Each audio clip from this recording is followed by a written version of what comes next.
अच्छी और सच्ची खबरों के लिए देखिए News 44। शकुनी के भांजे, आपको चैन से सोने के लिए आजादी के कितने साल पहले उनको पता भी नहीं था कि आजाद कब होने वाली है। वो उन्होंने जान दे दी। गरम लहू का कतरा कतरा बहा दिया, गरम लहू का कतरा कतरा बहा दिया। एक आजाद सवेरा सींचते सींचते फिर क्यों कहते हो कि आजादी केवल हमें मिली चरखा खींचते। नमस्कार, न्यूज़ 44 देख रहे हैं आप। इस वक्त मैं जंतर मंतर पर मौजूद हूं और मेरे पीछे जो अभियान चल रहा है उस अभियान का नाम है जय हिंद अभियान।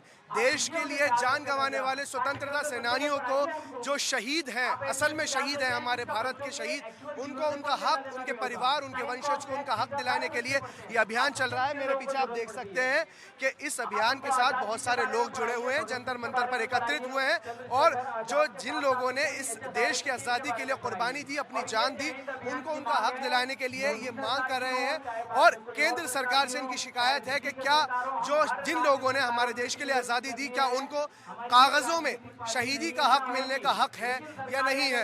इसी को लेकर जो इस अभियान का मार्गदर्शन कर रहे हैं वो हमारी टीवी स्क्रीन पर दिखे जाने वाले एक जाना माना चेहरा शक्तिमान यानी मुकेश खन्ना जो है वो इस अभियान का मार्गदर्शन कर रहे हैं। लोगों से बात करेंगे और जानेंगे कि किस तरीके की उनकी भावनाएं इसको लेकर और क्या पूरी उनकी मांग है, इस बारे में बात करेंगे। ये बहुत दुर्भाग्यपूर्ण है जो हमारे जो सेनानी हैं, जो इतना योगदान दिया है। अभी मैं देखो जाऊँ तो मैं 90s में पढ़ा हुआ हूँ, हमारे सिलेबस में था, भगत सिंह थे, चंद्रशेखर आज़ाद थे, बट आज के जो सिलेबस है आप देखिए उनका हिस्ट्री पूरा नहीं है। तो ये बहुत कहीं ना कहीं गलत हो रहा है। जब अंग्रेज़ थे तो हम समझ सकते थे कि उनको देशद्रोही साबित किया गया था, बट हमारी सरकार है बट हमारी सरकार वो जानकर भी अनजान बन रही है। हमारी उनसे मांग है कि आप इतने सब बातें करते हो तो ये हमारा जो हिस्ट्री है इसको आप क्यों इग्नोर कर रहे हो। इस चीज़ को इग्नोर नहीं करना चाहिए।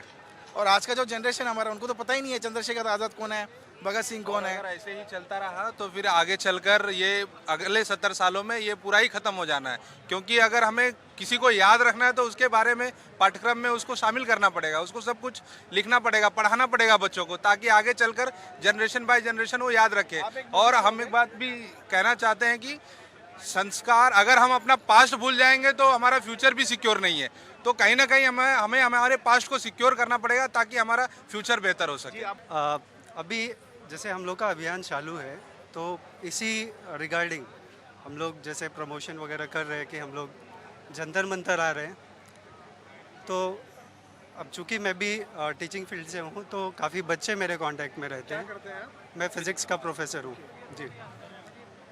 तो उसमें एक पेरेंट्स ने बोला, सर फिर आपको जाने की क्या ज़रूरत है, अगर आप ऐसे जो हमारे लोग शहीद हुए हैं अगर आप उनकी हेल्प करना चाहते हैं तो आप फाइनेंशियली भी उनकी हेल्प कर सकते हैं। तो मैंने उस पेरेंट्स से ना एक क्वेश्चन किया, आपको पता है कि वो कहाँ हैं? पेरेंट्स ने एक वर्ड नहीं बोला। मतलब आज उनके परिवार की स्थिति क्या है, वो कहाँ रहते हैं, किस हाल में हैं, वो हमारे पूरे इंडिया में आई कैन से अगर पूछा जाए तो rarely few people will able to answer about those all the things. तो हमारे क्रांतिकारी, ऑफ कोर्स, तो हमारे क्रांतिकारी लोगों के बारे में कौन सोच रहा है? किसी को नहीं पड़ी है। ये शहीदों का दर्जा दिलवाने के लिए है जी।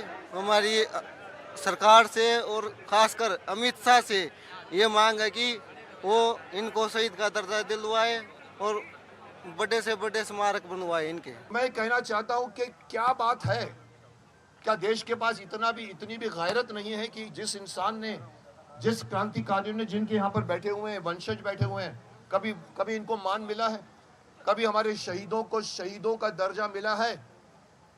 मिलिट्री के आदमी अगर गोली खा के मर जाते हैं तो उनके परिवारों को पेंशन मिलती है। इन्होंने आपको चैन से सोने के लिए आज़ादी के कितने साल पहले उनको पता भी नहीं था कि आज़ाद कब होने वाली है। वो उन्होंने जान दे दी 22 साल में, 27 साल में। चंद्रशेखर आज़ाद बोलो, भगत सिंह बोलो, आप सब जानते हैं। पर ये सिर्फ 2-3 नहीं, हजारों हैं, हजारों। सो मैं चाहता हूं कि सरकार को, आज हमने बहुत सारे ज्ञापन भेजे हैं, लेकिन बात क्या होती है कि लोग कहते हैं सर आप जंतर मंतर में जब तक नहीं आएंगे सरकार नहीं सुनेगी। तो ये थे जय हिंद अभियान के मार्गदर्शक मुकेश खन्ना, जिनका साफ तौर पर ये कहना है कि जो देश के लोग जिन्होंने अपनी हमारे देश की आज़ादी के लिए अपनी जान कुर्बान की, शहीद हुए, सूलियों पर चढ़ गए, उनको उनका हक मिले, उनके हक के लिए वो आगे तक जाएंगे। और उनका ये भी कहना था, जब हमने उनसे सवाल किया कि क्या वो कोई राजनीतिक पार्टी की बुनियाद रखने वाले हैं, तो उनका साफ तौर पर कहना है कि मैं कोई भी राजनीति के मूड में नहीं हूं। हालांकि उनके जो हमारे देश के शहीद हैं, जिन्होंने अपनी जान दी है, उनको उनका हक ज़रूर दिलवाऊंगा।